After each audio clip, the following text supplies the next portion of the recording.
Hello everyone, this is Thomas Dawson and I'm here in Cali, Colombia.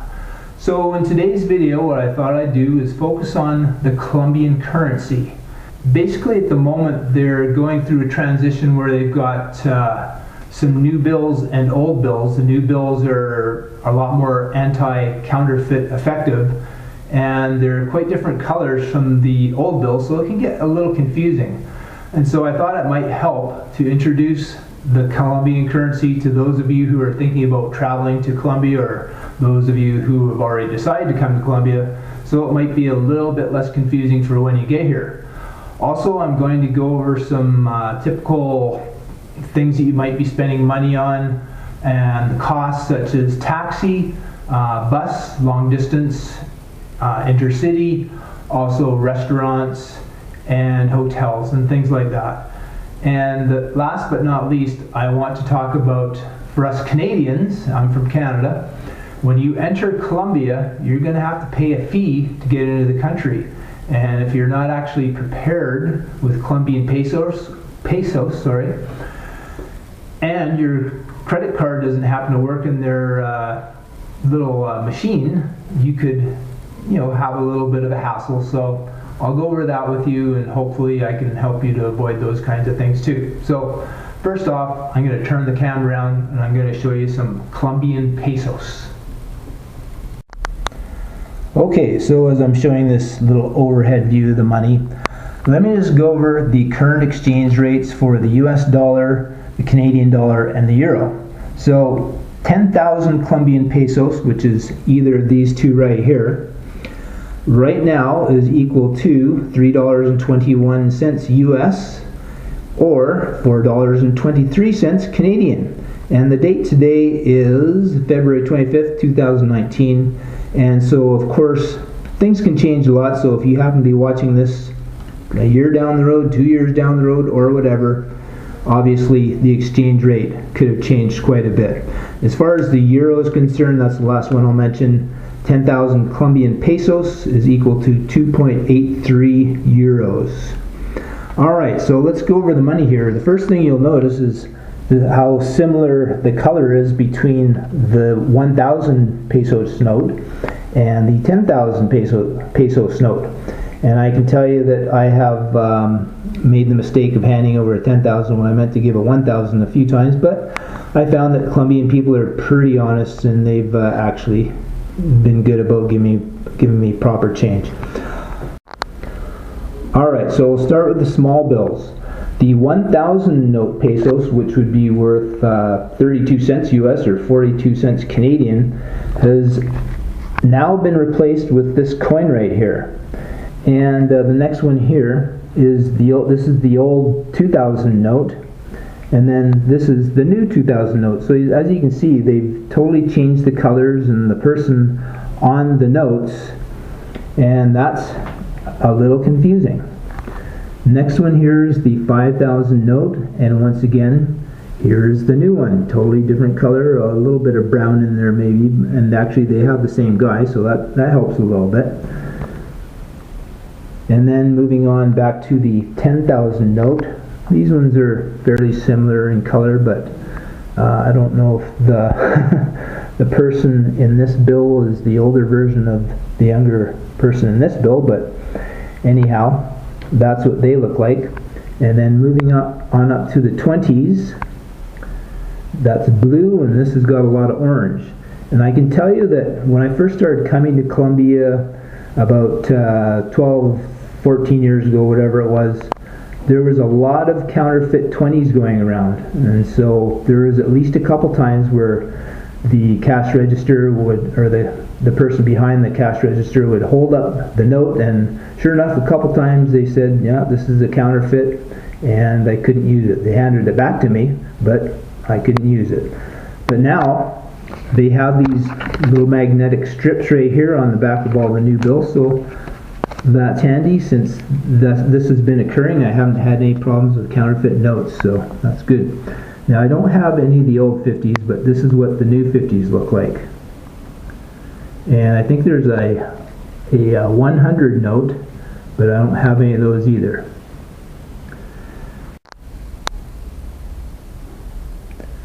moving on to the coins, this is the 500 peso coin, and when a vendor wants 500 pesos from you, they're going to say something like that'll be 10,500. So the word 500 is referring to this 500 peso coin, and that compared with the 1,000 peso coin right here. Next, we have the 200 peso coin, and the top one there is the older one, and then below there's the newer one. As you can see, the newer one's just a little bit smaller. And finally, the 100 peso coin. Once again, they have a new coin that's just a little bit smaller. They also have a 50 peso coin, but you won't get a lot of those anymore, but there will be a few that probably accumulate in your pocket, because I know how it works when you get a bunch of coins. It's and you want to pay for something quickly. You don't want to hold them up, so you just pull out your bills, and you end up with a bunch of change in your pocket because you don't want to fumble around looking at the coins and seeing how much they're worth. So as with a lot of countries, they use these large numbers. It's like 10,000 pesos. That sounds like a lot, but of course it's less than $5 Canadian or US. And so when you see 10000, that can be a little confusing. But the new notes, you'll see it's just got the 10 over there, and then they've got the word 1,000 pesos written there. So it doesn't quite sound like such a huge high amount. But the simple method I use for converting the money over, which is pretty easy math, is using the 10,000 1,000 peso note. Basically what you can do is just eliminate the last 3 zeros of whatever the note is, and then you divide by 2. So 10,000, eliminate the 3 zeros, and you've got just 10 left, and then divide by 2, you've got 5. That's going to give you a ballpark figure for what the Canadian or US dollar is worth.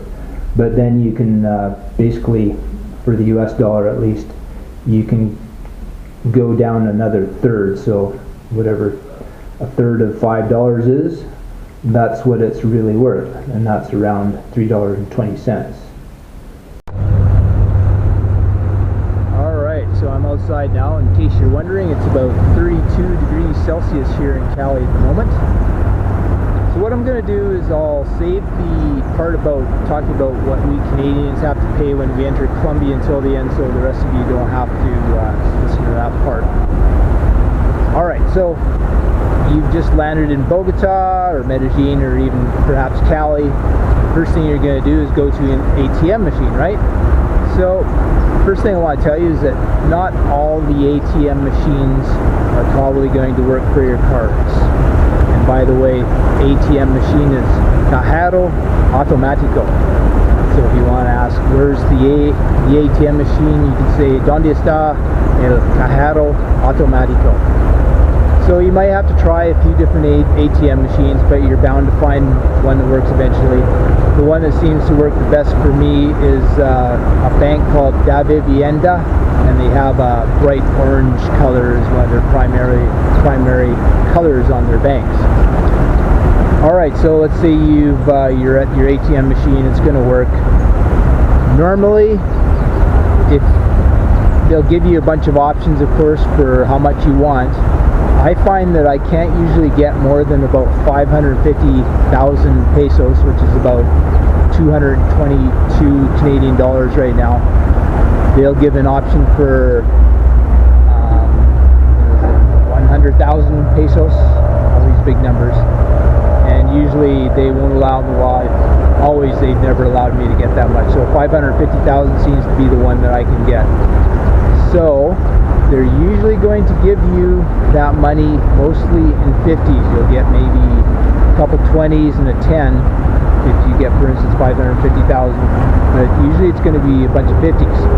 And that can actually be a bit of a problem, because if you go to a local restaurant, for instance, and you're only paying, for instance, 7,000 1,000 pesos for your lunch, they're not going to be too happy about taking 50,000 notes, because you know, a lot of these places are just small businesses. They don't have a, you know, a big cash register full of small bills. They're not really prepared for that. I think they should be, but they're not.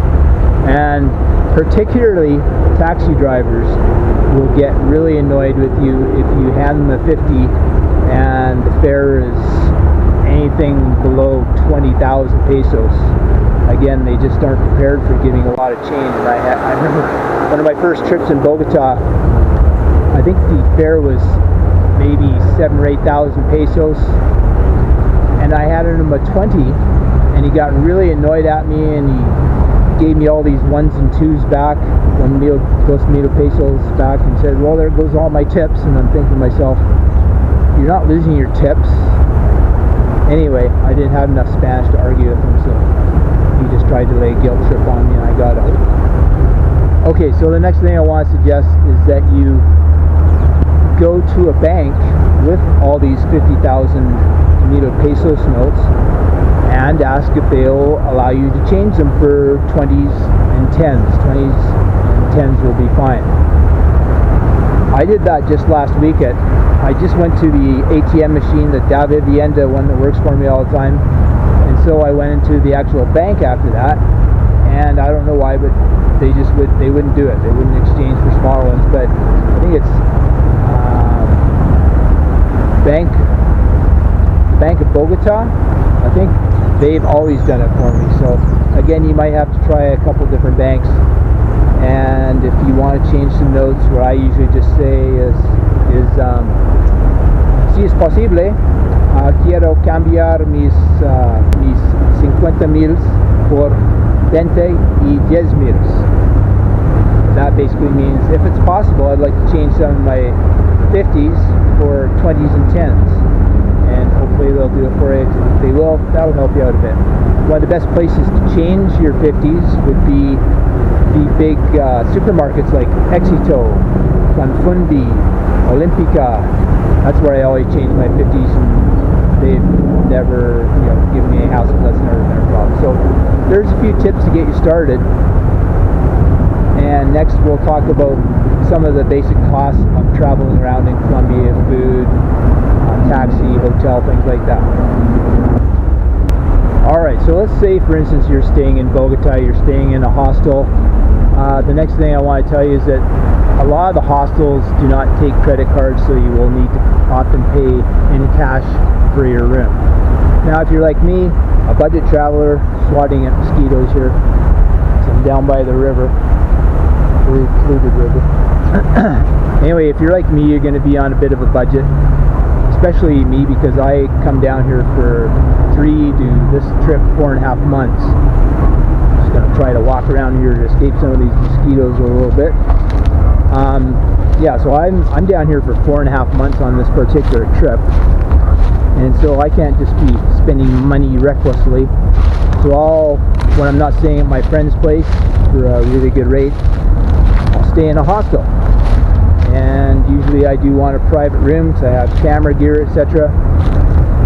And so the average room rate, for instance, can be anywhere from $10 a night Canadian to $20 per night on average. And yeah, they generally don't accept cash, but that's another good place to get rid of some of your 50s. They're going to take your 50s no problem, because you're usually paying for 2 or 3 nights anyway. So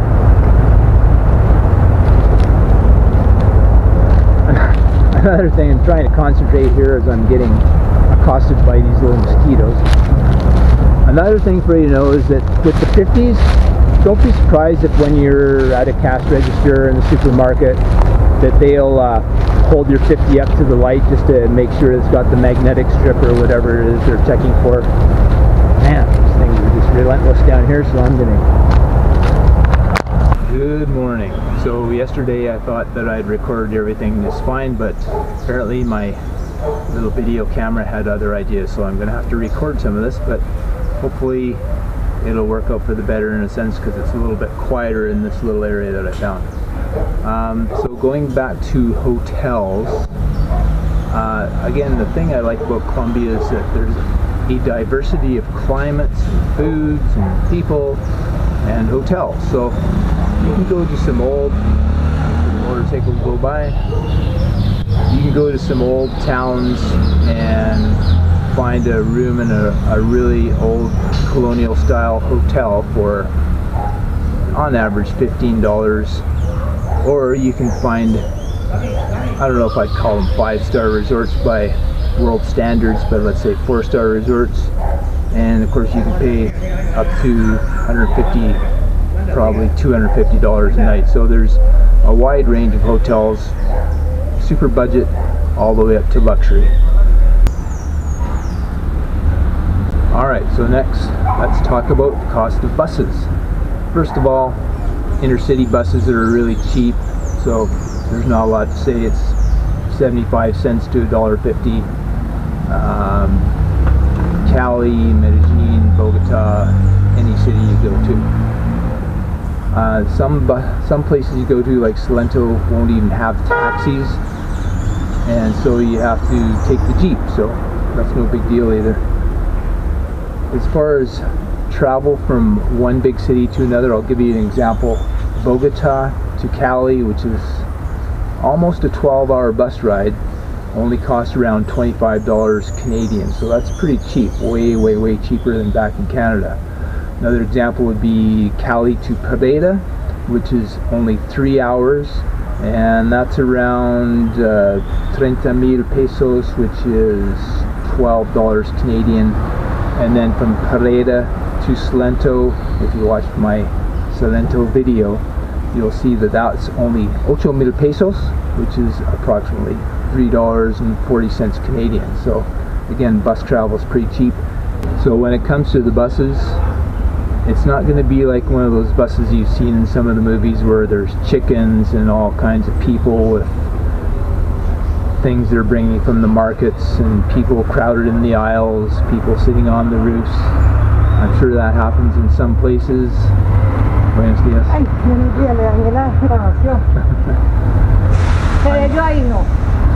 I'm sure that happens in some places, but in Colombia they have actually really nice new buses, very comfortable with bathrooms. This bus go by here, this is the city bus going by right here in Cali. And a lot of the buses have Wi-Fi as well, so you're not missing out on any comfort by taking the buses in Colombia.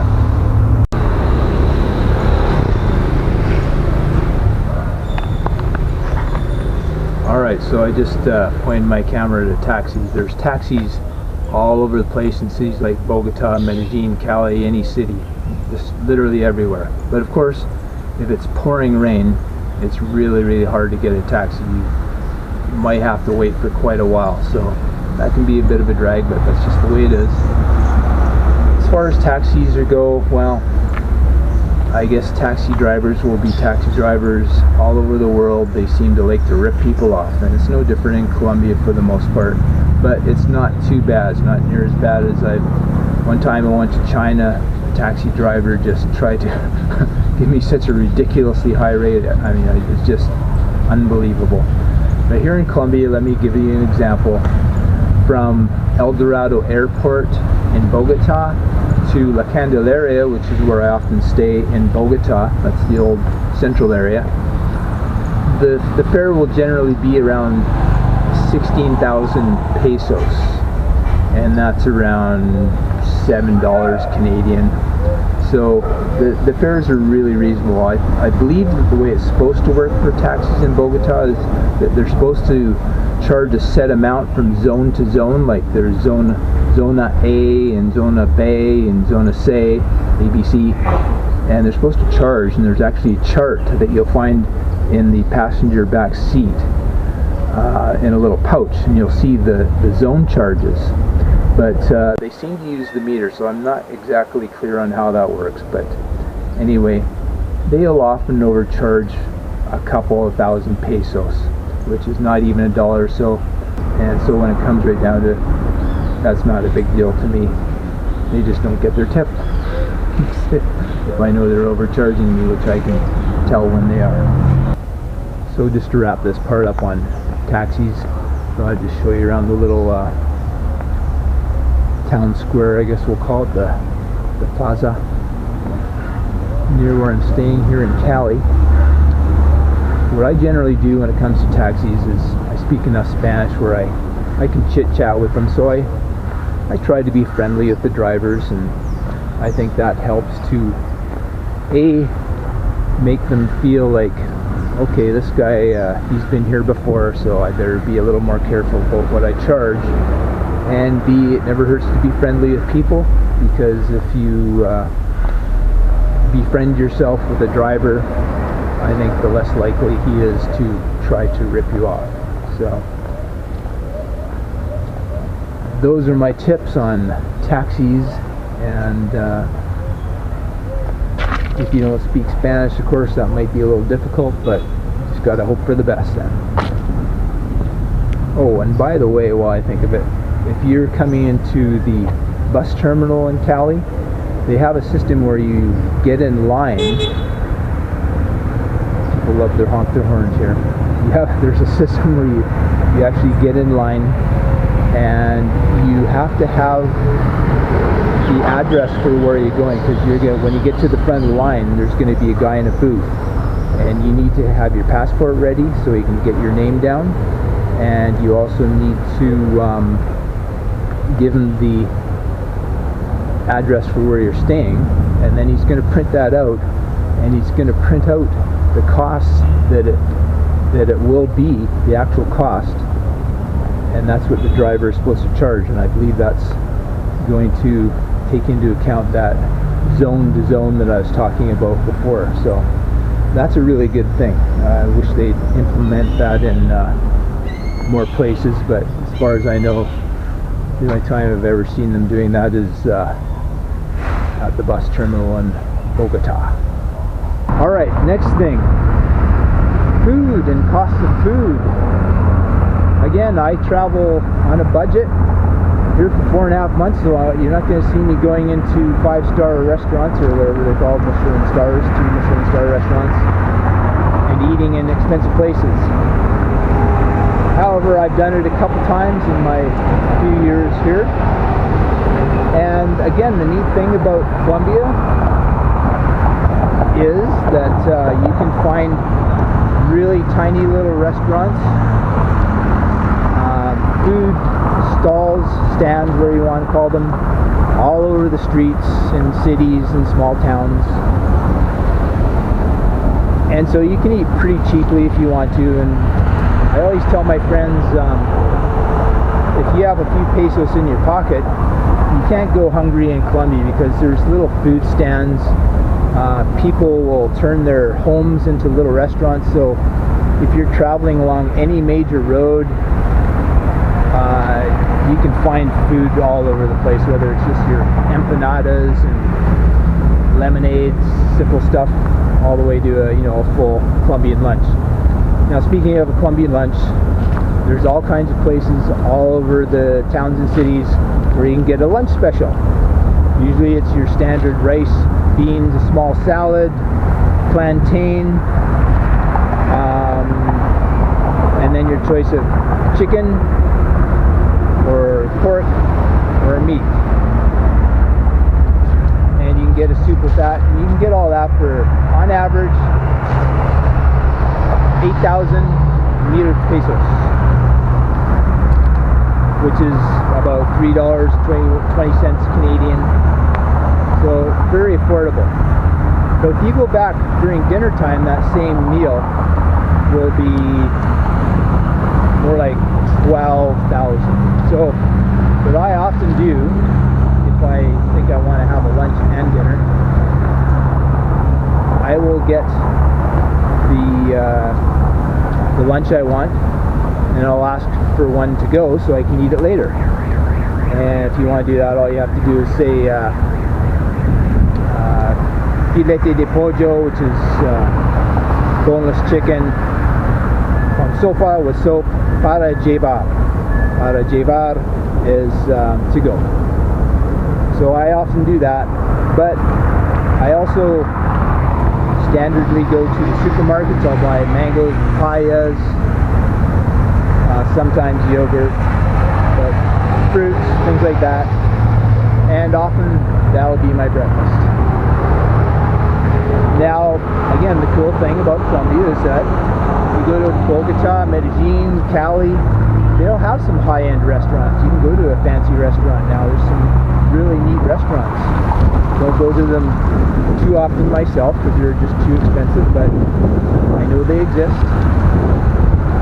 And of course, if you want to do that, you're going to be spending more like dinner for two, glass of wine, 2 meals, 50 to 70 Canadian dollars.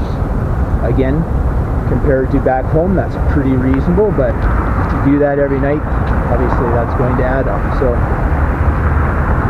and then you can get all kinds of fast foods. There's tons of fast food places that have hamburgers and chicken, pizza. Pizza's getting bigger and bigger down here, and you get all that stuff for, I don't know, 50% or a third less than back home. So yeah, you can eat fairly cheaply. My usual goal, loud trucks. I apologize for all the loud traffic noise, but I'm in the third largest city in Colombia, and so it's rather challenging to find somewhere quiet outside. Anyhow, my goal usually is to eat for $10 Canadian a day, and that's not too hard. Even if you eat out, get a hamburger out on the street, you can get a hamburger. There's all kinds of, for instance, in the neighborhood where I'm at here in Cali, there's little family-run places that make pizza. There's a whole bunch of bakeries. Not that I eat the bakery too often, but once in a while I do. So I can get a hamburger for about 7,000 to 8,000 new pesos, which is $3. So again, pretty cheaply. It's a little interesting. If you go to Bogota, for instance, just a little aside, you'll see art graffiti all over the place. A lot of it's actually quite nice. So, last but not least, the story of Canadians having to pay to enter Colombia.